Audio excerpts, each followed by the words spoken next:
शाद, शाद प्लीज दरवाजा खोलिए। शाद ये क्यों कर रहे हैं आप? बीवी के अलावा किसी और की परवाह है कि नहीं? मैं तो कभी सोच भी नहीं सकता था कि मेरी खुद की औलाद बीवी का पल्लू पकड़ कर रहेगी। शाद एक बार मुझसे बात तो कीजिए। शक होता है कि तुम मेरे बेटे हो भी कि नहीं।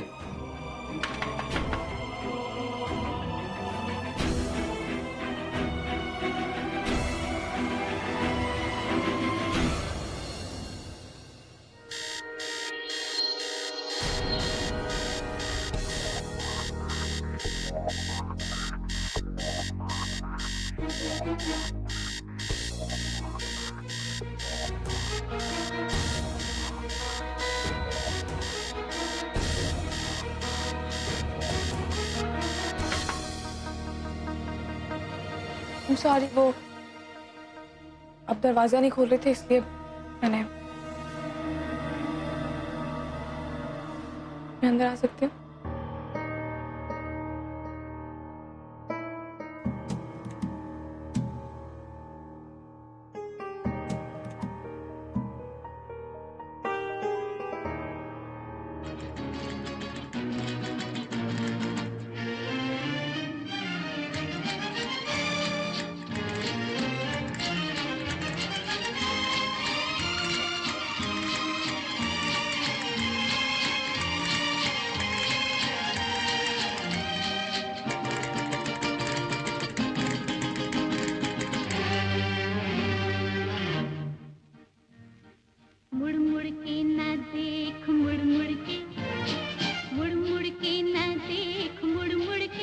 मेरी अम्मी का फेवरेट गाना था। Really? अब शाद,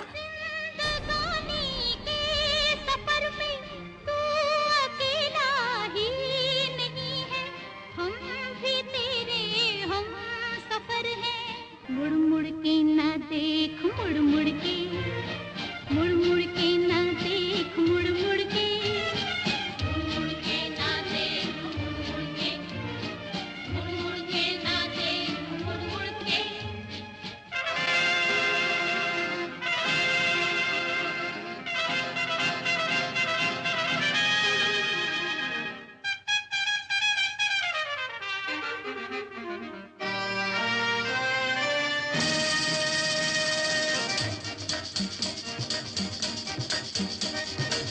मुड़ के ना देख, मुड़ मुड़ के, मुड़ मुड़ के ना देख, मुड़ मुड़ के, मुड़ मुड़ के ना देख, मुड़ मुड़ के, मुड़ मुड़ के ना देख, मुड़ मुड़ के। जिंदगानी के सफर में तू अकेला ही नहीं है, हम भी तेरे हम सफर है। जिंदगानी के सफर में तू अकेला ही नहीं है, हम भी तेरे हम सफर है। मुड़ मुड़ के ना देख, मुड़ मुड़ के, मुड़ मुड़ के ना देख, मुड़ मुड़ के, मुड़ मुड़ के ना देख, मुड़ मुड़ के, मुड़ मुड़ के ना देख, मुड़ मुड़ के।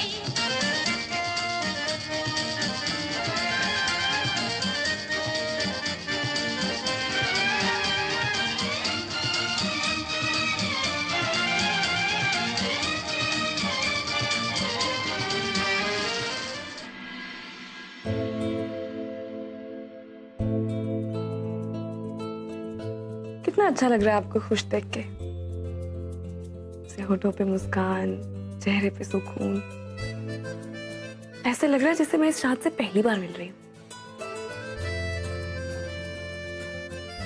तो ये जो शाद साहब हैं, ये वाले, इनसे आपने कभी पहली मुलाकात क्यों नहीं करवाई? ऐसे शाद को मैं भी अरसे बाद देख रहा हूँ। तो ये जनाब इस कमरे में रहते हैं, चुपचाप अकेले। तभी इस कमरे में मुझे भी अपनेपन का एहसास हो रहा है। माँ की गोद में अपनापन महसूस नहीं होगा तो और क्या होगा जन्नत? मतलब?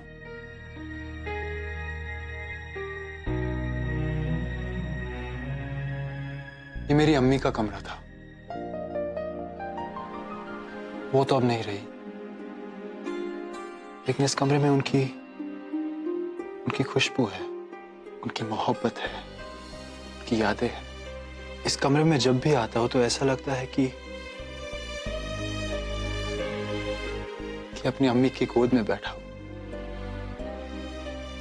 इन दीवारों को छूता हो तो ऐसा लगता है कि उनका दामन वापस से थाम लिया है। जानती हो जन्नत, इस कमरे में पहली बार मेरे अलावा कोई और आया है। आप यहाँ इस कमरे में आके करते क्या हैं?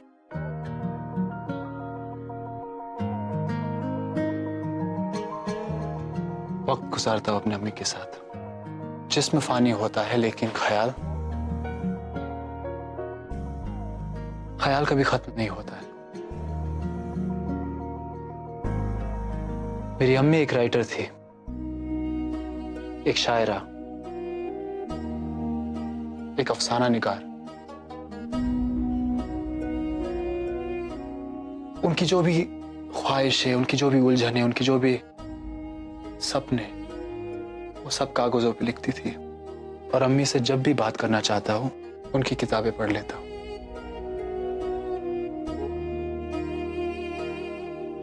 और जब ये एहसास होता है कि गुफ्तगू एक तरफा है, तो मैं खुद ही कुछ लिख देता हूं। What? शायद आप लिखते भी हैं? Not really. आपने मुझे कभी नहीं बताया। यूं ही कभी। प्लीज कुछ सुनाइए ना। मेरी शायरी में सिर्फ आंसू है, सिर्फ गम है जन्नत, और वो गम मैं आपको नहीं देना चाहता। शायरों के तो गम भी बहुत खूबसूरत होते हैं। कुछ सुनाइए ना। उसे जेवर पहना के गजल हुस्न देती है, उसे जेवर पहना के गजल हुस्न देती है। होता नहीं गम दुनिया में खूबसूरत कोई। My God,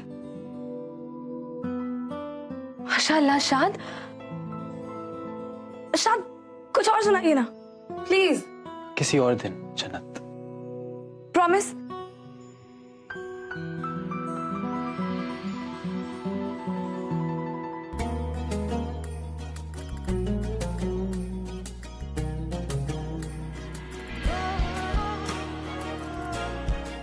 promise.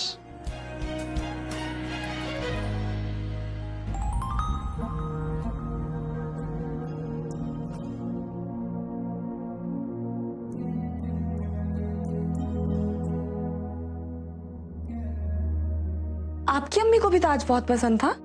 सिर्फ ताज ही नहीं, मेरी अम्मी को पूरा हिंदुस्तान बहुत पसंद था। और कुछ बताइए ना अपनी अम्मी के बारे में, कि मुझे मेरी अम्मी के बारे में तो कुछ भी याद नहीं है।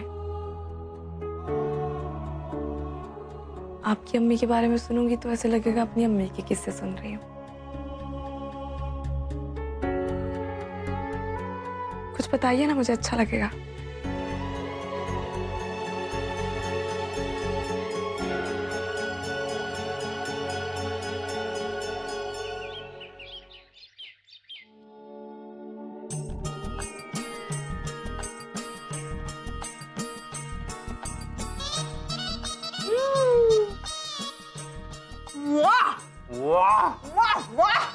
मजा आ गया रे।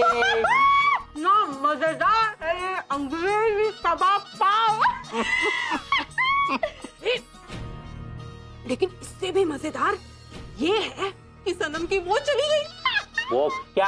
अरे वो जो कभी कभी मेरी जाती है उसकी तो पूरी चली गई है। याददार।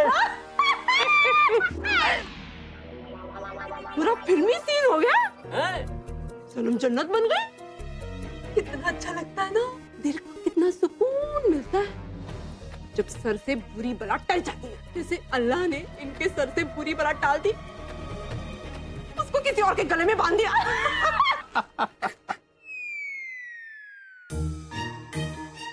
लेकिन आप तो वहां पर उसे मारने के लिए गई थी, फिर उसे छोड़ क्यों दिया? अरे तुम्हारे पास तो एक अच्छा मौका था, तुम उसे मार देती और उसे याद भी नहीं रहता कि उसे किसने मारा है। जन्नत,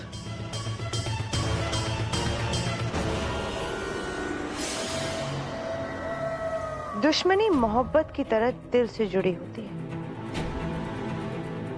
तभी तो सर चढ़कर बोलती है। सनम से मेरी दुश्मनी की वजह उसके दिल में आहिल की मोहब्बत है, लेकिन सनम तो अब सब कुछ भूल गई। वो तो वैसे ही मर गई, तो जिंदा लाश को मारकर क्या करना? सो तो है, कभी कभी खोए हुए मौजे भी वापस मिल जाते हैं। अगर उसकी याददाश्त वापस आ गई तो वो आहिल से मिलने के लिए अपनी जान लगा देगी। आप समझने की कोशिश क्यों नहीं करती हैं?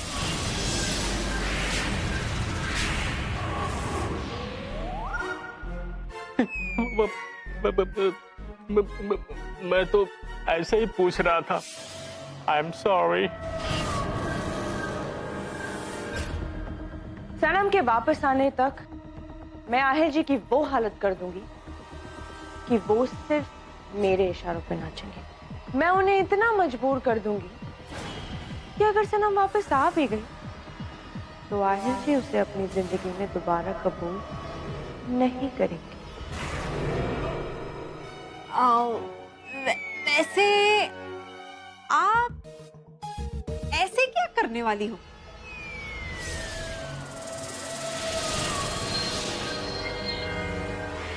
आहिल जी की दुनिया बदलने वाली। जब वो अपनी गहरी नींद से उठेंगे तो सब कुछ बदल चुका हो और उनकी नई जिंदगी पर हुकूमत होगी। किसकी? मेरी।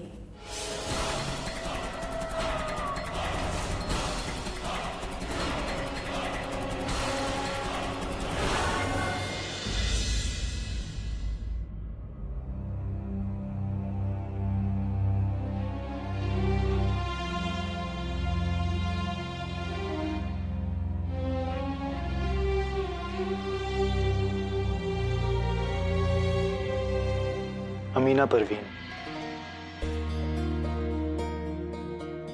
मेरी अम्मी का नाम।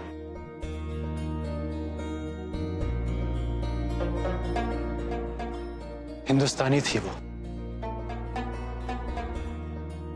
उनकी पैदाइश, पढ़ाई लिखाई सब अमृतसर में हुई।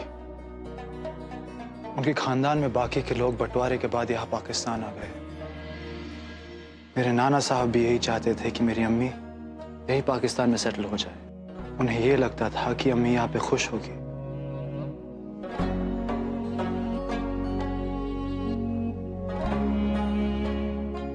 लेकिन मेरी अम्मी के लिए ये जगह, ये मिट्टी हमेशा अजनबी रही। इस माहौल में अपने आप को ढालने की बहुत कोशिश की उन्होंने। ऊपर ऊपर से तो मुस्कुराती थी, लेकिन मैं जानता हूं कि अपनी मिट्टी से बिछड़ने का दर्द उन्हें कितना खाता था। उनका दिल टूट गया। क्या चाहिए था उन्हें? बस मोहब्बत।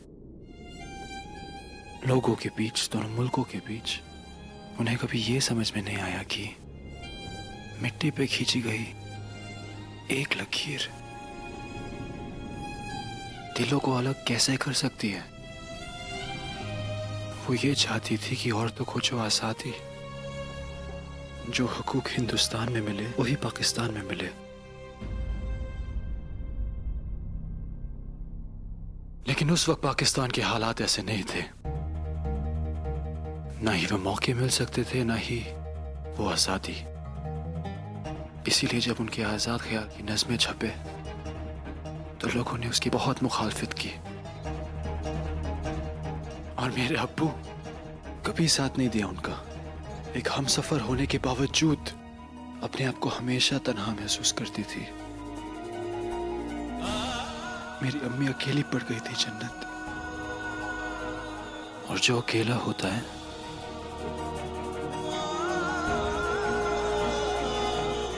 हार जाता है।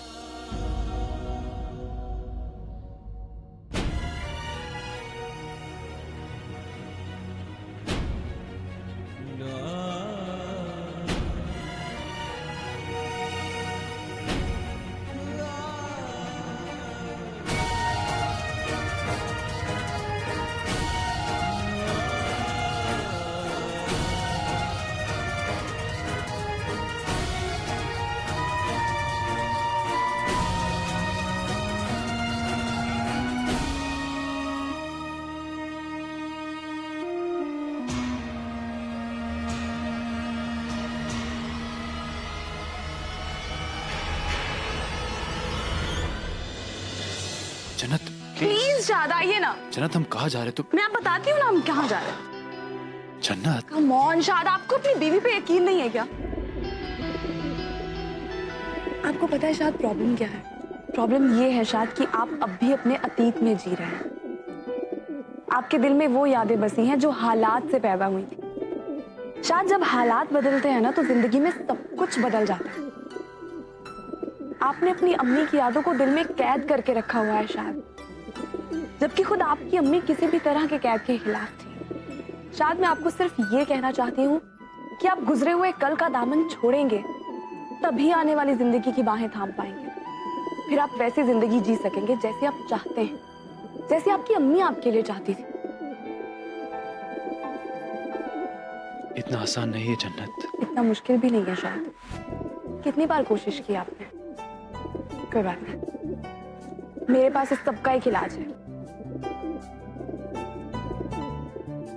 इन सब बैलून्स पे अपनी एक एक प्रॉब्लम लिखिए और हवा में उड़ा दीजिए। शायद जिस तरह पलक झपकते ये गुब्बारा आसमान में कहीं दूर चला जाएगा, उसी तरह आपके सारे गम हमेशा के लिए आपकी जिंदगी से दूर हो जाएंगे।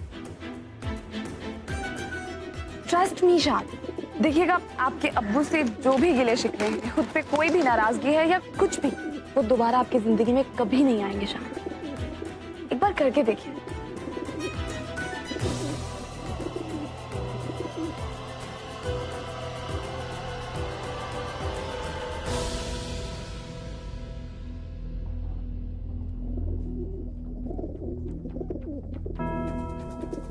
पकड़िए, पकड़िए ना शाद।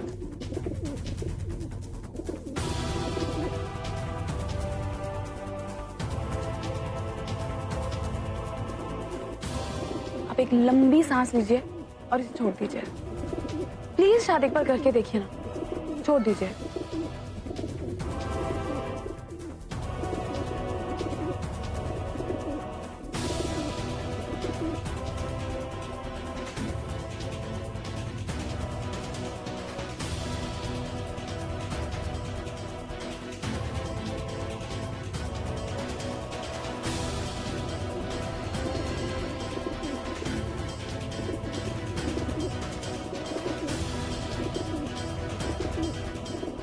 छोड़ दीजिए।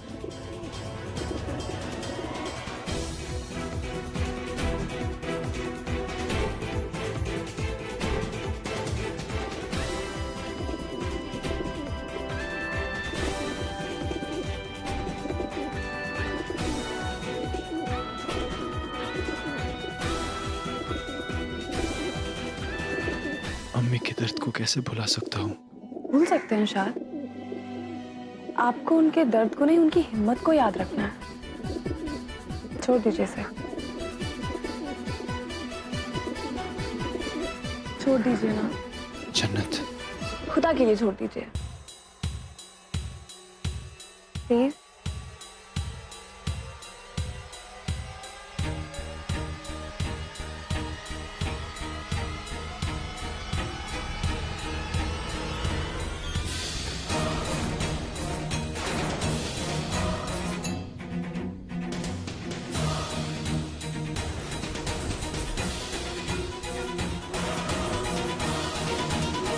आहिल, छोड़ दीजिए ना।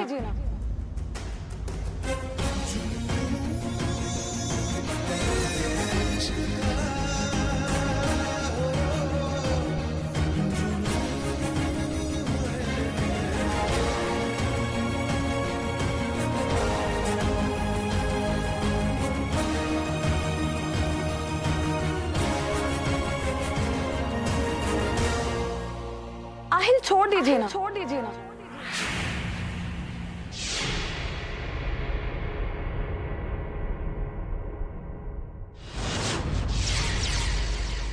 सुकून मिल रहा है ना? है ना? आहिल, छोड़ दीजिए ना। छोड़ दीजिए ना। आहिल? ये आहिल कौन है? क्या ये वही इंसान है जिससे जन्नत मोहब्बत करती है?